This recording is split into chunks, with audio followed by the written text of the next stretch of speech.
Assalamualaikum warahmatullahi wabarakatuh. Kami dari kelompok 6 di sini. Kami beranggotakan Rahmanita, Linda Sri Rahayu, dan saya sendiri Nining Nurhaliza.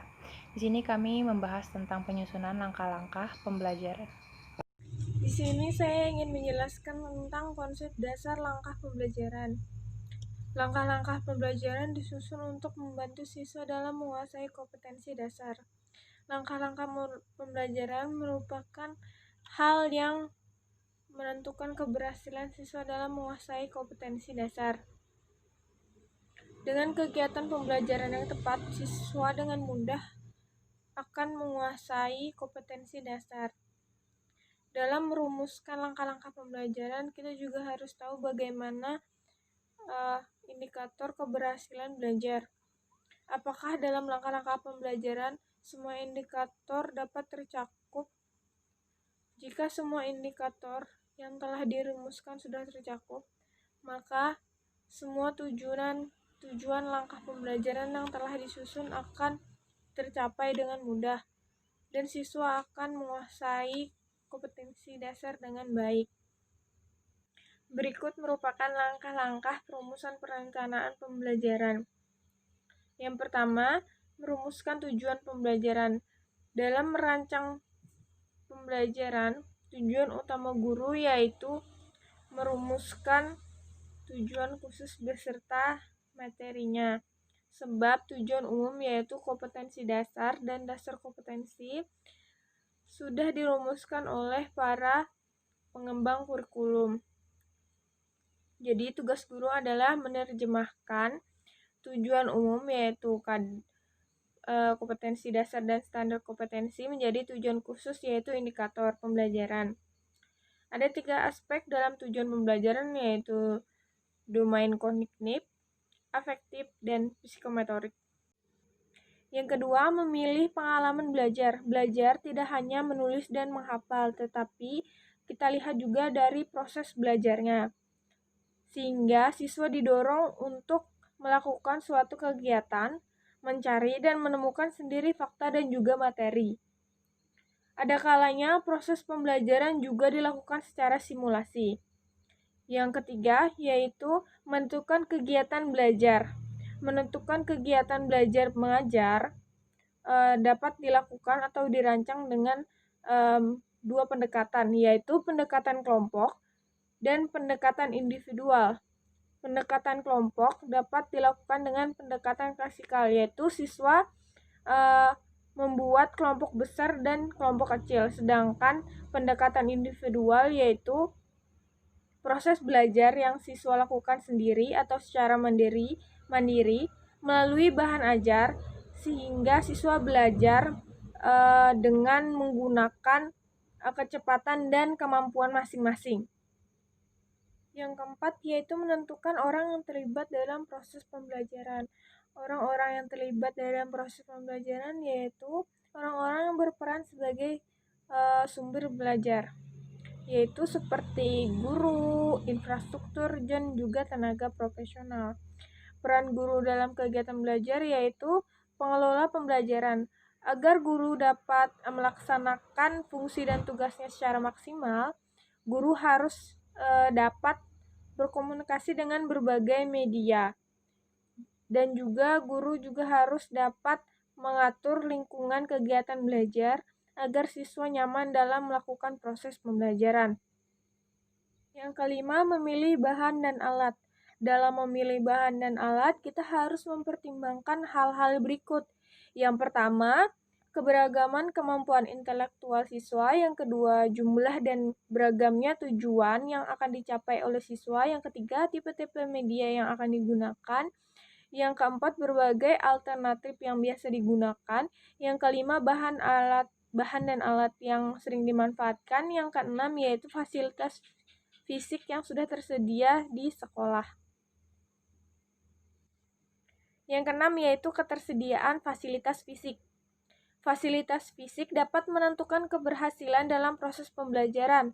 Fasilitas fisik biasanya berupa ruang kelas, media dan alat belajar, laboratorium, dan lain sebagainya.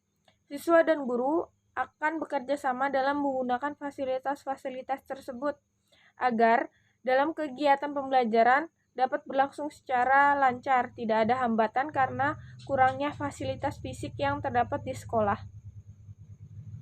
Yang ketujuh yaitu perencanaan evaluasi dan pengembangan. Perencanaan evaluasi yaitu faktor terpenting dalam perencanaan pembelajaran, sebab dalam evaluasi dapat dilihat keberhasilan dalam pengelolaan pembelajaran dan keberhasilan siswa dalam mencapai tujuan pembelajaran. Kriteria langkah pembelajaran. Ada beberapa hal yang perlu diperhatikan sebelum menyusun langkah-langkah pembelajaran. Antara lain, yang pertama, mengidentifikasi faktor pendukung dan penghambat.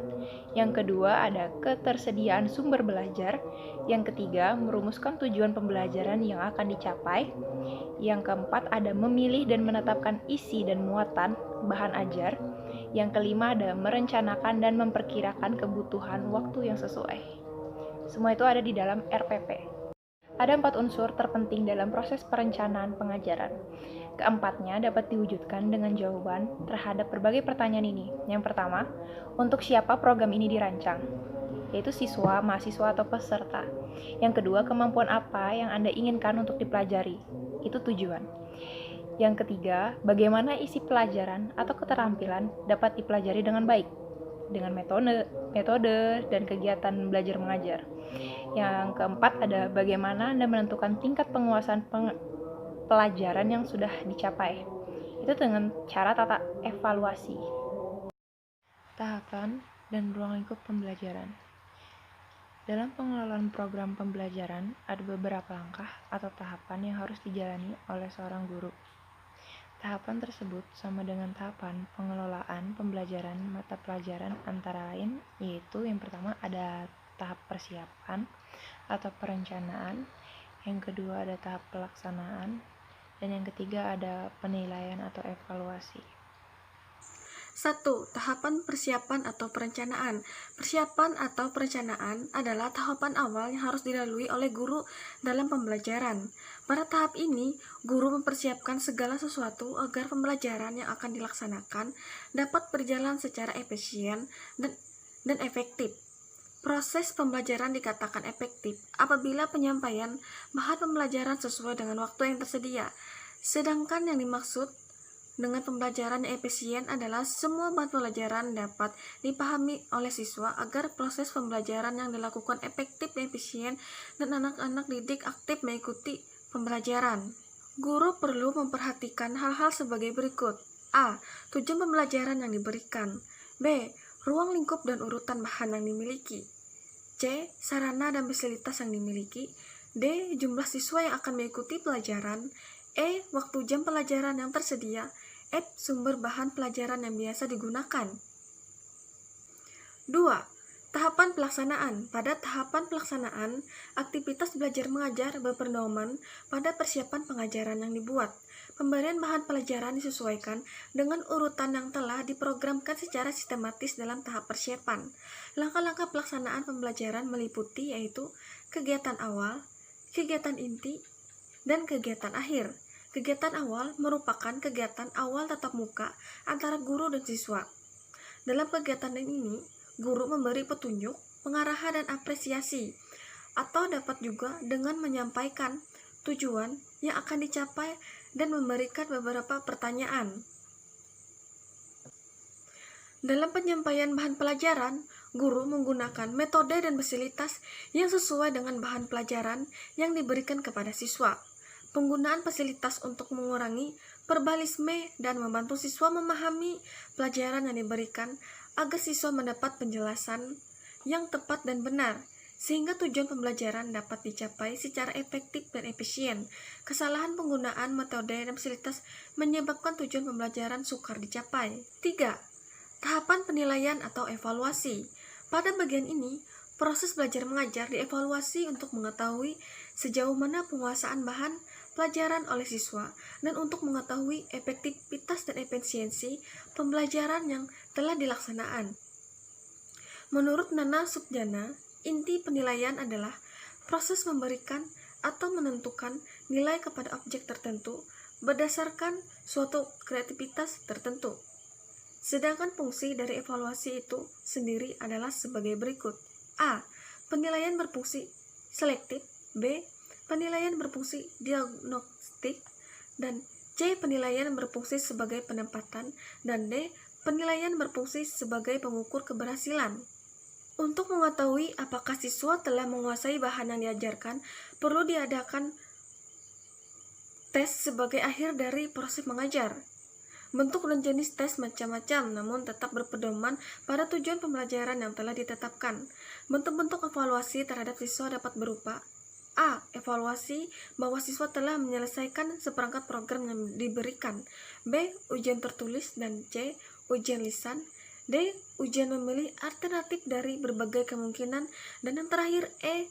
Ujian memilih alternatif dari dua kemungkinan benar atau salah. Penilaian harus memperhatikan prinsip penilaian sebagai berikut. A. Dalam menilai hasil belajar, hendaknya dirancang sedemikian rupa sehingga jelas yang dinilai, materi penilaian, alat penilaian, dan interpretasi hasil penilaian. B. Penilaian hasil belajar hendaknya menjadi bagian integral dari proses belajar mengajar. Artinya, penilaian senantiasa dilaksanakan pada setiap proses belajar mengajar sehingga pelaksanaannya berkesinambungan. C. Agar diperoleh hasil belajar yang objektif dalam pengertian menggambarkan presentasi dan kemampuan siswa sebagaimana adanya, penilaian harus menggunakan berbagai alat penilaian yang sifatnya. D. Penilaian hasil belajar hendaknya diikuti dengan tindak lanjut. Penilaian adalah alat untuk mengetahui keberhasilan pembelajaran. Dengan kata lain, penilaian pembelajaran adalah upaya member nilai terhadap kegiatan belajar mengajar dalam dilakukan oleh siswa dan guru mencapai tujuan pembelajaran. Tujuan pembelajaran meliputi 3 aspek, yakni aspek kognitif, aspek efektif, dan aspek psikomotor. Penilaian juga mempunyai fungsi-fungsi sebagai berikut. A. Alat untuk mengetahui tercapainya tindak lanjut instruksional. Dengan fungsi ini, maka penilaian harus mengacu kepada rumusan-rumusan tujuan instruksional. B.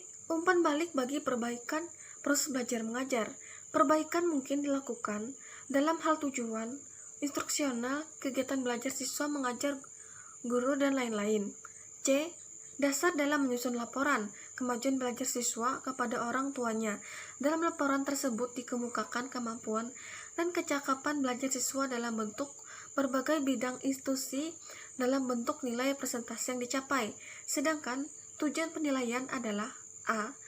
Mendeskripsikan kecakapan belajar para siswa sehingga dapat diketahui kelebihan dan kekurangannya dalam berbagai bidang studi atau mata pelajaran yang ditempuh oleh siswa. B. Mengetahui keberhasilan proses pendidikan dan pembelajaran di sekolah, yang seberapa jauh keefektifannya dalam mengubah tingkah laku para siswa ke arah tujuan pendidikan yang diharapkan. C. Menentukan tindak lanjut hasil penilaian, yakni melakukan perbaikan dan penyempurnaan dalam hal proses pendidikan dan pengajaran. Dan D. Memberikan pertanggungjawaban dari pihak sekolah kepada pihak-pihak yang berkepentingan. Pihak yang dimaksud meliputi pemerintah, masyarakat, dan orang tua siswa. Strategi penyusunan dan tahapan pembelajaran. Secara umum, strategi dapat diartikan sebagai suatu garis besar haluan untuk bertindak dalam usaha mencapai sasaran yang telah ditentukan dan dihubungkan dengan belajar mengajar. Strategi juga bisa diartikan sebagai pola-pola umum kegiatan guru dan anak didik dalam perwujudan kegiatan belajar mengajar untuk mencapai tujuan yang telah digariskan.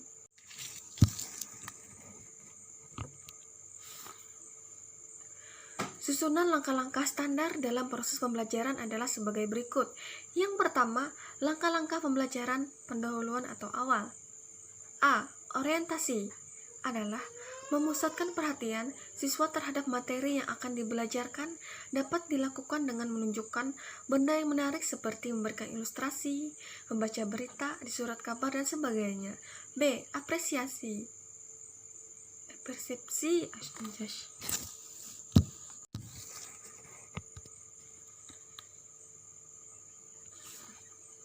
B. Apresiasi adalah memberikan persepsi awal kepada siswa tentang materi yang akan diajarkan. Tahap ini juga dapat digunakan untuk mengetahui pengetahuan persyaratan yang harus dimiliki siswa dapat digali dengan melakukan tes. C. Motivasi. Guru memberikan gambaran manfaat pembelajaran mata pelajaran yang akan disampaikan. D. Pemberian acuan. Biasanya berkaitan dengan kajian ilmu yang akan dipelajari. Acuan dapat berupa penjelasan materi pokok dan uraian materi pelajaran secara garis besar. Dan E. Pembagian kelompok belajar yang menjelaskan mekanisme pelaksanaan pengalaman pembelajar sesuai dengan rencana langkah-langkah pembelajaran. Strategi penyusunan tahapan pembelajaran. Secara umum, strategi dapat diartikan sebagai suatu garis-garis besar haluan untuk bertindak dalam usaha mencapai sasaran yang telah ditentukan. Dihubungkan dengan belajar mengajar, strategi juga bisa diartikan sebagai pola-pola umum kegiatan guru dan anak didik dalam mewujudkan kegiatan belajar mengajar untuk mencapai tujuan yang telah digariskan. Berikut merupakan susunan langkah-langkah standar dalam proses pembelajaran. Yang pertama yaitu langkah-langkah pembelajaran awal atau pendahuluan. 1. Orientasi, yaitu memusatkan perhatian siswa terhadap materi yang akan dipelajari. Yang kedua, persepsi, yaitu memberi persepsi kepada siswa tentang materi yang akan diajarkan. Yang ketiga yaitu motivasi. Motivasi yaitu guru memberikan atau menjelaskan apa saja manfaat yang akan didapatkan ketika mempelajari materi yang akan diajarkan. Yang kelima, pemberian acuan. Biasanya pemberian acuan terkait dengan kajian ilmu yang akan dipelajari. Yang keenam yaitu pembagian kelompok belajar dan penjelasan mekanisme pelaksanaan pengalaman belajar yang sesuai dengan penyusunan langkah-langkah pembelajaran. 2. Langkah-langkah pembelajaran inti. Kegiatan inti merupakan proses pemberian pembelajaran sesuai dengan kompetensi dasar yang hendak dicapai. Kegiatan inti ini harus dirinci sedemikian rupa agar siswa benar-benar memahami kompetensi dasar yang hendak dicapai. Perincian tersebut termuat dalam pembagian kegiatan inti ini menjadi 3 tahapan, yaitu yang pertama eksplorasi, dan yang kedua elaborasi, dan yang terakhir adalah konfirmasi. Langkah pembelajaran inti ini berisi langkah-langkah sistematis yang dilalui siswa untuk mengkonstruksi ilmu sesuai dengan skemata atau framework masing-masing. Langkah-langkah tersebut disusun sedemikian rupa agar siswa menunjukkan perubahan perilaku sebagaimana ditunjukkan pada tujuan pembelajaran dan indikator. Untuk mempermudahnya, sebaiknya kegiatan inti dilengkapi dengan lembar kerja siswa atau LKS. Ketiga, langkah-langkah pembelajaran akhir atau penutup. Penutup merupakan kegiatan pembelajaran, dan penutup pembelajaran tidak hanya sekadar mengakhiri pembelajaran dengan salam, tetapi di sini adalah penekanan atau penguatan terhadap apa yang telah diperoleh siswa selama mengikuti pelajaran guru dan memberikan kesimpulan terhadap apa yang dipelajari. Dalam kegiatan penutup juga dilakukan penilaian dan refleksi terhadap pembelajaran yang telah dilakukan. Di samping itu, guru mengarahkan siswa untuk membuat rangkuman atau kesimpulan. Guru memeriksa hasil belajar. Siswa dapat dengan memberikan tes tertulis atau tes lisan, atau meminta siswa untuk mengulang kembali kesimpulan yang telah disusun atau dalam bentuk tanya jawab, dengan mengambil kurang lebih 25% siswa sebagai sampelnya. Langkah-langkah pembelajaran dimungkinkan disusun dalam bentuk seluruh rangkaian kegiatan sesuai dengan karakteristik model pembelajaran yang dipilih menggunakan urutan sintaks dengan model. Oleh karena itu, kegiatan pendahuluan atau kegiatan inti ini dan kegiatan penutup tidak harus ada dalam setiap pertemuan. Sekian dari presentasi kami. Wassalamualaikum warahmatullahi wabarakatuh.